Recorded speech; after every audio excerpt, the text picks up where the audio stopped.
अब साल 2023 जो सियासत के एंगल से काफी अहम माना जा रहा है। इस साल कई राज्यों में विधानसभा चुनाव होने हैं, जिसे लेकर पार्टियां एड़ी और चोटी का जोर लगा रही हैं और उनमें से एक राज्य है मध्य प्रदेश।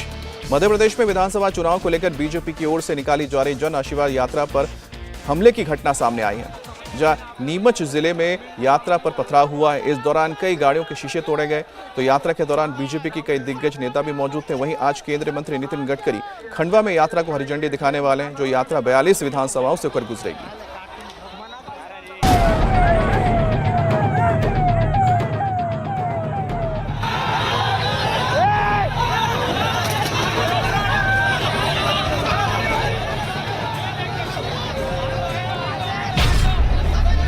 बीजेपी की जन आशीर्वाद यात्रा पर पथराव।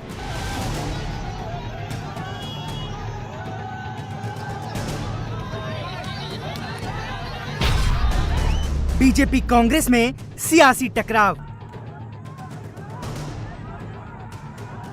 ये हंगामा, ये आक्रोश और बेकाबू होती भीड़ की तस्वीरें मध्य प्रदेश के नीमच की हैं, जहां लोगों का आशीर्वाद लेने निकली बीजेपी की जन आशीर्वाद यात्रा पर पथराव हो गया।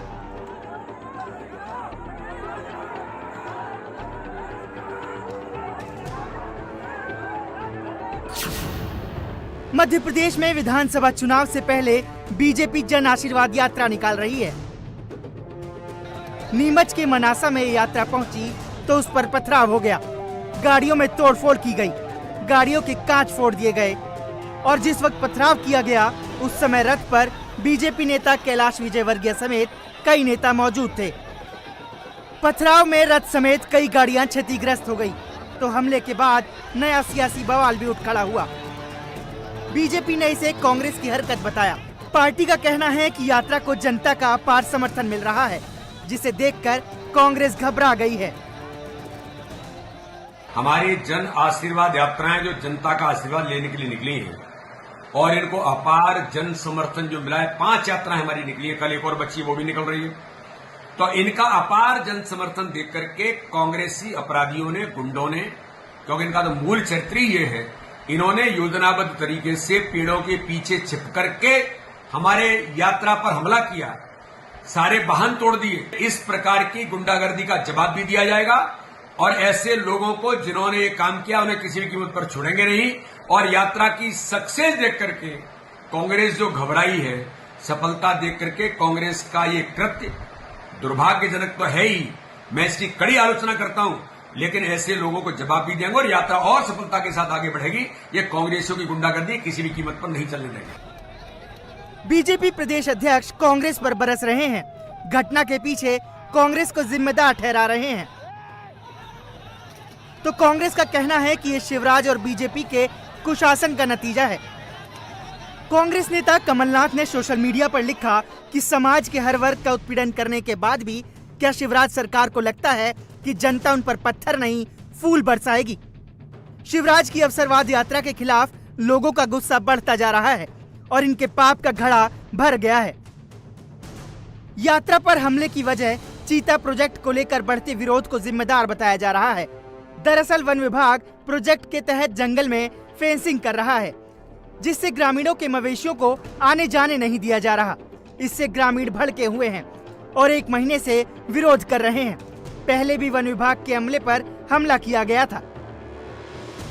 साल के अंत तक मध्य प्रदेश में विधानसभा चुनाव होने हैं, जहां सत्ता में बने रहने के लिए बीजेपी एक बार फिर जन आशीर्वाद यात्रा के भरोसे है। हालांकि यात्रा का ये फॉर्मूला पुराना है, लेकिन बीजेपी ने इस बार रणनीति नई बनाई है। इससे पहले साल 2013 और 2018 के चुनाव में जन आशीर्वाद यात्रा निकाली जा चुकी है, लेकिन इस बार 1 नहीं 5 यात्रा निकाली जा रही हैं, जिसका शुभारंभ 3 सितंबर को बीजेपी अध्यक्ष जेपी नड्डा ने कर दिया है। और अब आज केंद्रीय मंत्री नितिन गडकरी खंडवा से यात्रा को हरी झंडी दिखाएंगे। ये यात्रा 2000 किलोमीटर की दूरी तय करेगी, जिसमें 31 बड़ी सभाएं आयोजित की जाएंगी। इस यात्रा में 15 छोटी सभाएं और 3 दर्जन से ज्यादा नुक्कड़ सभाएं होंगी। इसके अलावा 55 से ज्यादा रथ इस यात्रा में शामिल होंगे।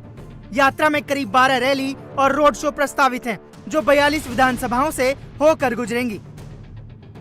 चुनावी मौसम में बीजेपी कार्यकर्ताओं से लेकर मुख्यमंत्री तक सब एक्टिव मोड में हैं, तो दूसरी ओर कांग्रेस भी एडी चोटी का जोर लगा रही है और इस बार सत्ता में वापसी का दम भर रही है। इंडिया टीवी हर वक्त हर जगह डाउनलोड करने के लिए सर्च करें India TV news Google play store या ऐप स्टोर पर।